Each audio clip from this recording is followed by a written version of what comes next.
امام اعظم نے فتویٰ دیا تھا کہ آل رسول کی محبت ہمارے اوپر واجب ہے، آل رسول کی محبت ہمارے اوپر واجب ہے کہ ہم آل رسول سے محبت کریں اور ان کی خدمت کریں، ان کی مدد کریں۔ اس وقت کے جو خلفاء تھے، ایک ایسا خلیفہ تھا جو آل رسول سے محبت نہیں رکھتا تھا، اور یہ بھی جانتا تھا کہ امام اعظم کا شورا بڑا ہے اور شاگرد بڑے۔ اس نے امام اعظم کو پہلے تو قاضی القضات کا عہدہ پیش کیا، لیکن آپ نے یہ عہدہ قبول نہیں کیا۔ اس کے بعد اس نے آپ کو جیل میں ڈالا، پھر جیل میں آپ کو زہر دیا گیا اور امام اعظم نے جام شہادت نوش کیا۔ یہ جو جام شہادت نوش کر رہے ہیں کس فتوے کے بعد کہ میں نے آل رسول سے محبت کرنی ہے، اور امت کو بھی یہ درس دینا ہے کہ آل رسول کی محبت ہمارے اوپر واجب ہے۔ وہ اعلیٰ حضرت جو ترجمانی کر رہے ہیں تو وہ امام اعظم ابو حنیفہ کی ترجمانی کر رہے ہیں۔ تیری نسل پاک میں ہے بچہ بچہ نور کا، تو ہے عین نور تیرا نور کا۔ امام اعظم ابو حنیفہ رضی اللہ تعالی عنہ، آپ حضرت علی شیر خدا کی دعا سے پیدا ہوئے۔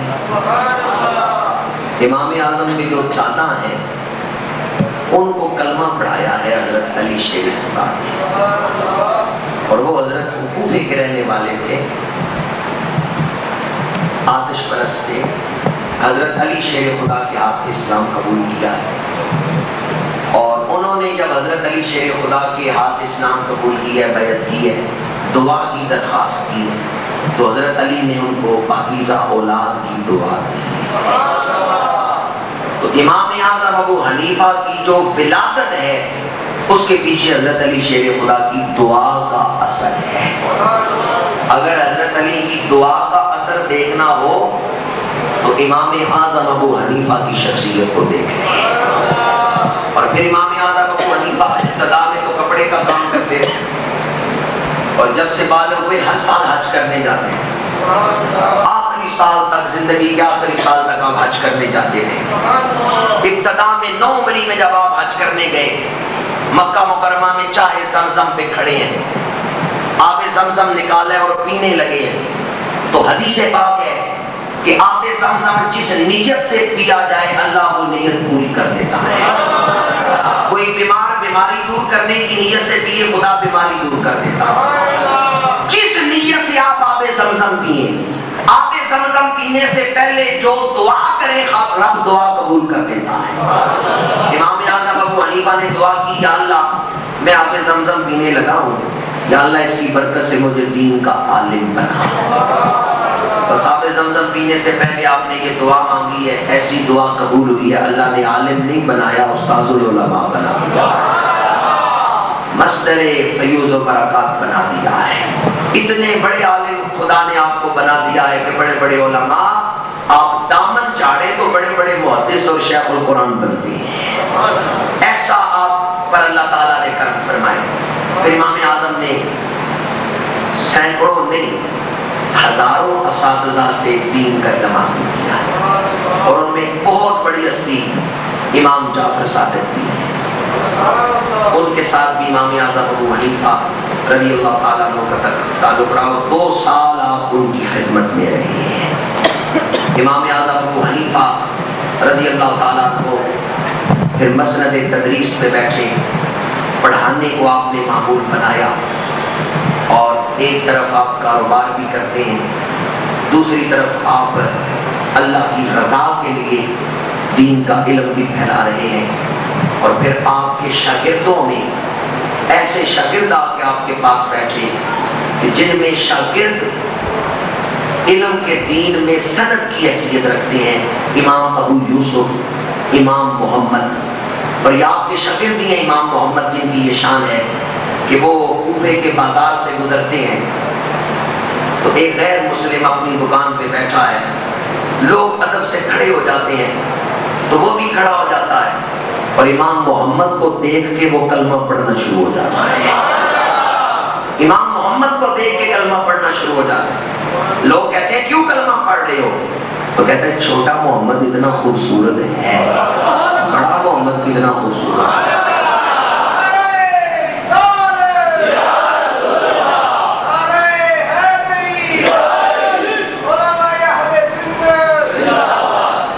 شان ہے خدمتگاروں کی، سردار کا عالم بن دیکھے فدا ہے ہر کوئی، دیدار کا عالم۔ امام اعظم ابو حنیفہ کے شاگرد امام محمد کو دیکھ کے لوگ کلمہ پڑھ رہے اور پوچھا جاتا ہے کیوں کلمہ پڑھ رہے ہو؟ کہتے ہیں چھوٹا محمد اتنا خوبصورت ہے، بڑا محمد کتنا خوبصورت ہے۔ ایسا اللہ نے ان کو حسن ظاہری عطا فرمایا، ایسے ان کو کمالات اور شان عطا فرمائی تھی۔ امام اعظم ابو حنیفہ گلی سے گزر رہے ہیں، مسجد سے پانی آ رہا ہے نالی، امام اعظم اس پانی کو دیکھتے ہیں تو امام اعظم فرماتے ہیں میں بتا سکتا ہوں کہ کس شخص نے اس پانی سے وضو کیا ہے، اور میں یہ بھی بتا سکتا ہوں کہ اس پانی نے اس کے کون کون سے گناہ دھوئے ہیں۔ پانی دیکھ کے جو نالی سے گزر رہا ہے، امام اعظم فرماتے ہیں میں بتا سکتا ہوں وضو کس نے کیا ہے، اور یہ پانی وضو کرنے والے کے کون سے گناہ دھو کے آ رہا ہے۔ لوگ حیران ہو گئے اتنی نظر کیسے مل گئی۔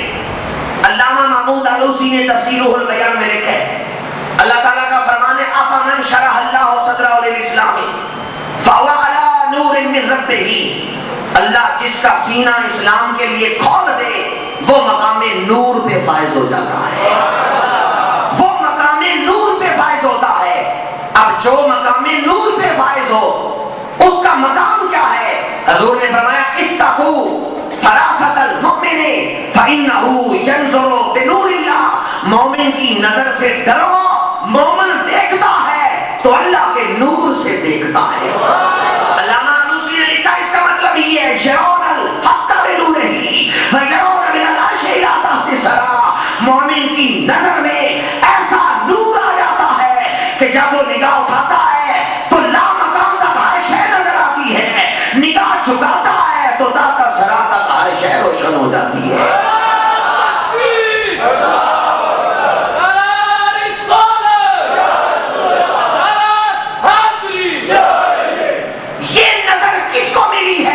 کہ وہ پانی دیکھ کے بتا رہا ہے وضو کرنے والے کا نام کیا ہے اور اس کے وضو نے کون کون سے گناہوں کو ظاہر کیا ہے۔ یہ نظر امام اعظم ابو حنیفہ کی ہے۔ تو محفل نعت میں بیٹھنے والے غیور مسلمانوں، میں فیصلہ تم پہ چھوڑتا ہوں، اگر نبی کے در کے غلام اور گدا کا یہ مقام ہے، آقا کی شان کیا ہو۔ اور کہتے ہیں نبی دیوار کے پیچھے کا علم نہیں رکھتا، دیوار آگے آ جائے تو رکاوٹ ہے، نبی باہر نہیں دیکھ سکتا۔ ہمارا عقیدہ یہ ہے نبی نگاہ اٹھائے لامکان تک ہر شے روشن ہے۔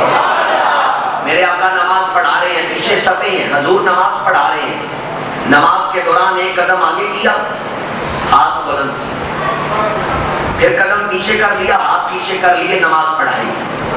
نماز سے فارغ ہوئے، صحابہ نے عرض کیا یا رسول اللہ آج نماز کے دوران آپ نے قدم آگے بڑھایا، ہاتھ اوپر کیے، وجہ نہیں سمجھ آئی۔ حضور نے فرمایا میں نماز پڑھا رہا تھا، جنت میرے سامنے، میں نے ایک انگوروں کا بڑا خوبصورت گچھا دیکھا، میرا جی چاہا یہ گچھا توڑ دو دنیا میں لے آؤں، ہاتھ میں نے بڑھایا، پھر مجھے خیال آیا امر ربی یہ ہے، حکم ربی یہ ہے کہ میں اسے نہ توڑوں، میرے غلام جنت میں جا کے اس تک پہنچ جائیں گے، میرے غلام ہی استعمال کریں گے۔ حضور نے فرمایا میں نے اس لیے نہیں توڑا، ہاتھ پیچھے کر لیا۔ کسی صحابی نے کہا یا رسول اللہ آپ جنت سے انگوروں کا گچھا نہیں توڑ سکتے۔ کسی صحابی نے کہا گویا پتا چلا صحابہ کا عقیدہ کیا ہے۔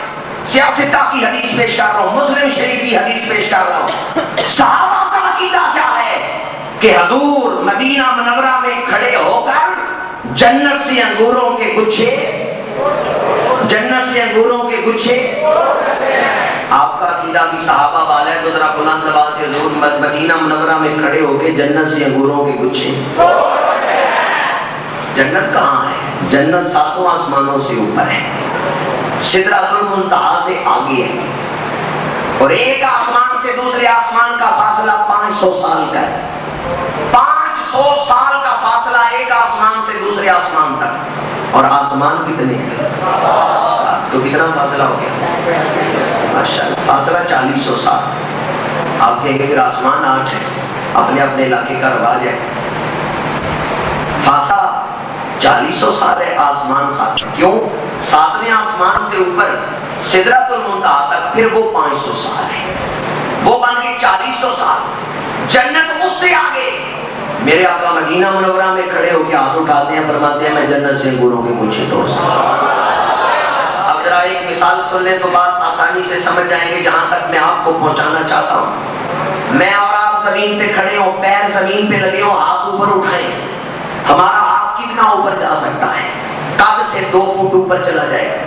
قد 5 فٹ ہے، ہاتھ 6.5 فٹ 7 فٹ تک چلا جائے گا. قد 7 فٹ ہے، ہاتھ 9 فٹ تک چلا جائے گا. پر ہماری نظر کہاں تک جاتی ہے؟ رات کے وقت آسمان کی طرف دیکھیں، ستاروں کو ہم دیکھ سکتے ہیں، اور ستارے زمین سے اربوں میل دور ہیں. کروڑوں نہیں، اربوں میل دور ہے. ہاتھ تو ہمارا 7 فٹ تک اوپر جاتا ہے، پر نظر اب ایک جملہ سن لے تو میرے اس بیان کا مقصد پورا ہو جائے گا. جس کی نظر، جس کا ہاتھ 7 فٹ تک جاتا ہے، اس کی نظر اربوں میل تک جاتی ہے. تو جس کا ہاتھ ہی 7 آسمانوں سے اوپر جاتا ہے، اس کی نظر کہاں تک جاتی ہوگی؟ قاعدہ یہ ہے کہ نظر ہاتھ سے دور جاتی ہے.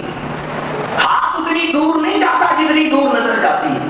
میرا ہاتھ تو یہاں تک ہی جاتا ہے، تصرف یہاں تک کر سکتا ہے، پر نظر تو باہر دروازے تک جا رہی ہے، نظر تو سڑک تک جا رہی ہے. نظر دور جاتی ہے ہاتھ کی نسبت. جس پیغمبر کا ہاتھ 7 آسمانوں سے اوپر جاتا ہے، سدرہ سے آگے جاتا ہے، وہ ہاتھ اٹھائے تو جنت سے انگوروں کے گچھے توڑ کے لا سکتے ہیں. اس پیغمبر کی نظر کہاں تک جاتی ہو؟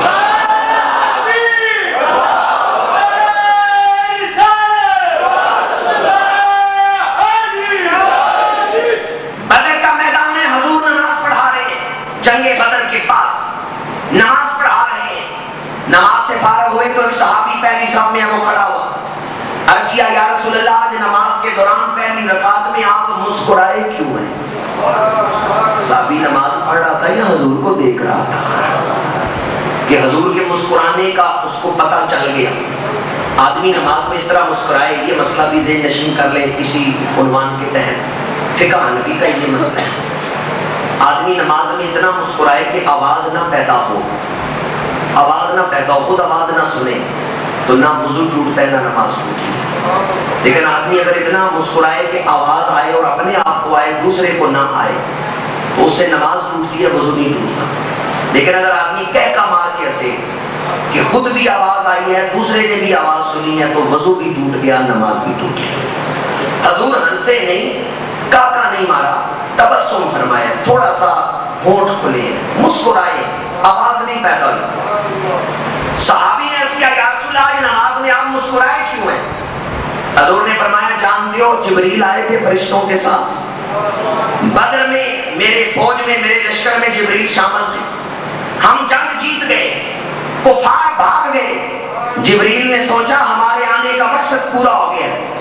جب میں نے نماز پڑھانا شروع کی، جبریل نے سوچا مسلمان جنگ جیت گئے ہیں، اب میں فرشتوں کو لے کے واپس چلوں. حضور فرماتے ہیں میری اجازت کے بغیر جبریل واپس چلا. جبریل نے حضور سے اجازت نہیں لی، اجازت کے بغیر واپس چلا. پہلے آسمان کے دروازے پر پہنچا، دستک دی.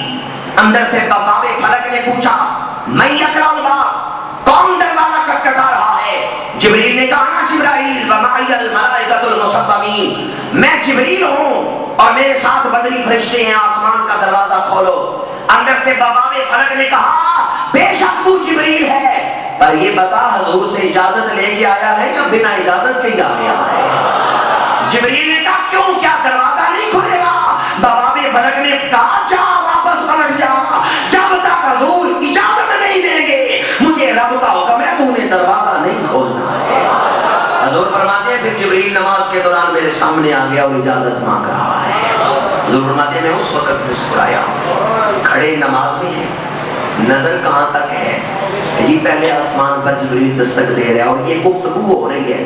حضور بدر کی زمین پہ کھڑے یہ ساری گفتگو بھی سن رہے ہیں اور منظر بھی دیکھ رہے ہیں. حضور کی نظر کو اپنی نظر پہ قیاس نہ کریں.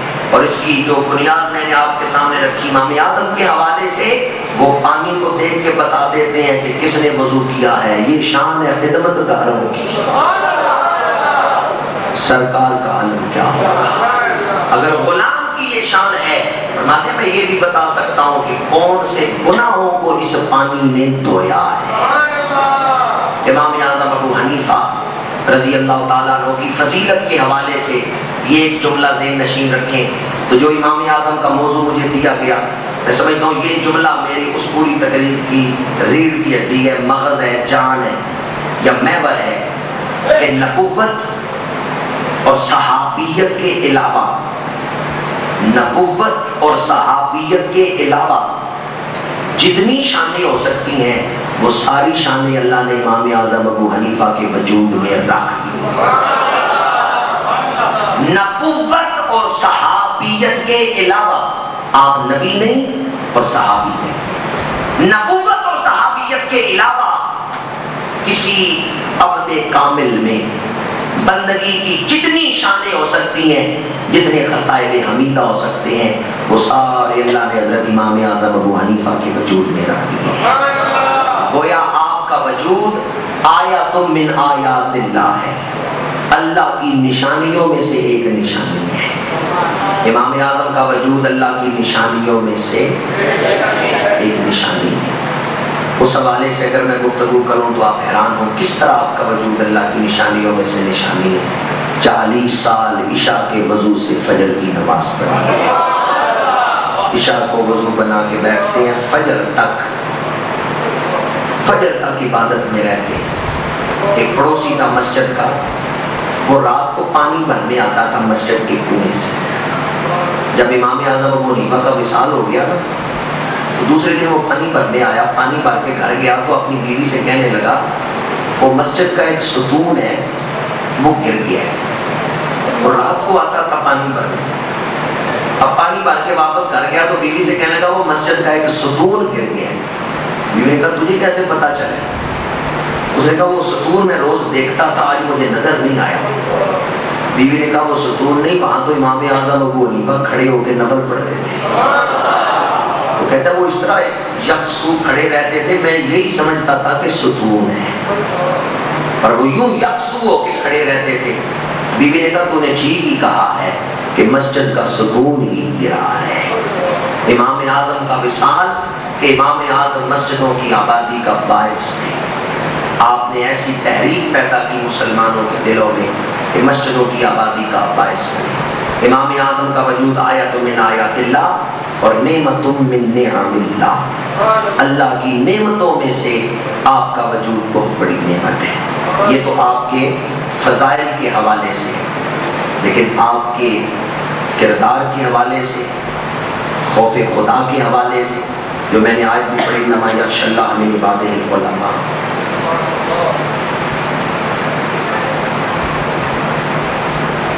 تو امام اعظم کا خوف خدا اس حوالے سے دیکھنے والا ہے. کوفے میں ایک بکری چوری ہو گئی، امام اعظم نے 7 سال بکری کا گوشت نہیں کھایا. کوفے میں ایک بکری چوری ہو گئی، امام اعظم نے بکری کا گوشت کھانا ہی چھوڑ دیا. پوچھا گیا کیوں نہیں آپ بکری کا گوشت کھاتے؟